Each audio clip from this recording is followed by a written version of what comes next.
पद्म पुराण हिंदू धर्म के 18 पुराणों में प्रसिद्ध पुराण है। इस पुराण के रचयिता महर्षि वेदव्यास ऋषि है। वेदव्यास ऋषि ने पद्म पुराण को संस्कृत भाषा में लिखा है।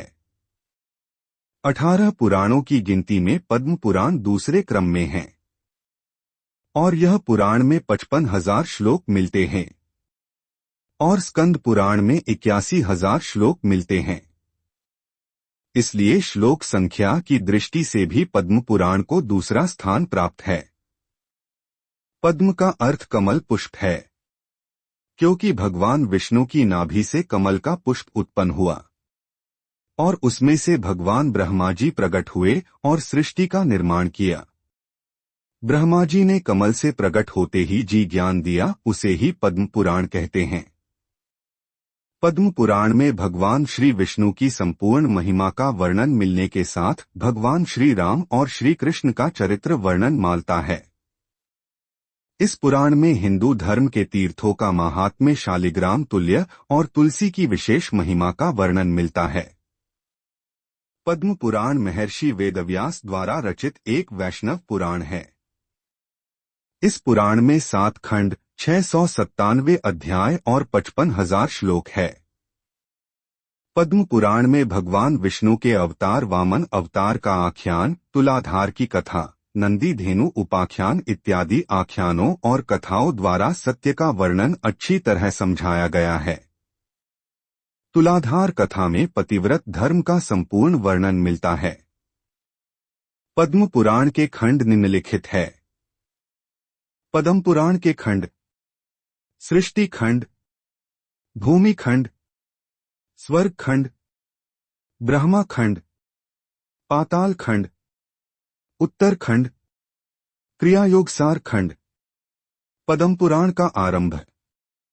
पद्म पुराण सबसे पहले ब्रह्मा जी ने पुलस्त्य ऋषि को सुनाया था और पुलस्त्य ऋषि ने भीष्म को सुनाया था। पद्म पुराण में भगवान ब्रह्मा द्वारा सृष्टि की उत्पत्ति के बारे में संपूर्ण बताया गया है। पद्म पुराण में कई कथा ऐसी है जो अन्य पुराणों में भी उसका उल्लेख मिलता है। पद्म पुराण अत्यंत पुण्यदायक और पापों का विनाश करने वाला पुराण है। पद्म पुराण में तुलसी की महिमा या दृष्टा निखिलाग संघर्षमणि स्पृष्टा व पुष्पावनी, रोगाणाम भिवंदिता निरसनी सिक्तांत कत्रासिनी, प्रत्यासत्य विधायिनी भगवतः कृष्णस्य संरोपिता, न्यस्ता तच्चरणे विमुक्ति फलदा तस्य तुलस्य नमः।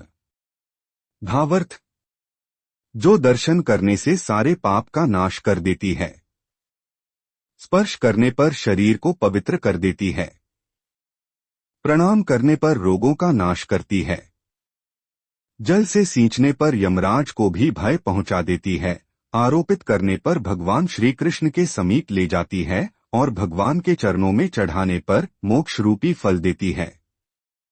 उस तुलसी देवी को नमस्कार है।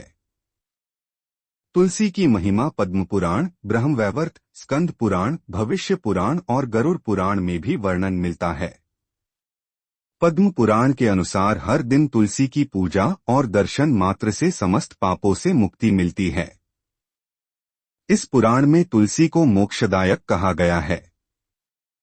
पद्म पुराण में यह भी कहा गया है कि समस्त नदियों का स्नान करने का जो फल मिलता है वह सिर्फ तुलसी पत्र के स्पर्श करने से मिल जाता है।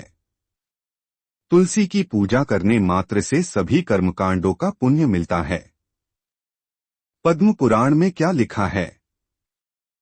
पद्म पुराण में भगवान श्री विष्णु की संपूर्ण महिमा का वर्णन मिलने के साथ भगवान श्री राम और श्री कृष्ण का चरित्र वर्णन मिलता है। इस पुराण में हिंदू धर्म के तीर्थों का महात्म्य, शालिग्राम तुल्य और तुलसी की विशेष महिमा का वर्णन मिलता है। पद्म पुराण के कितने खंड हैं? पद्म पुराण में 7 खंड, 697 अध्याय और 55,000 श्लोक है।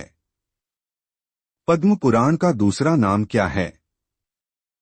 पद्म पुराण के अनुसार इस पुराण में भगवान श्री विष्णु की आराधना, पूजन, ध्यान और भक्ति भली भांति ज्ञान दिया है।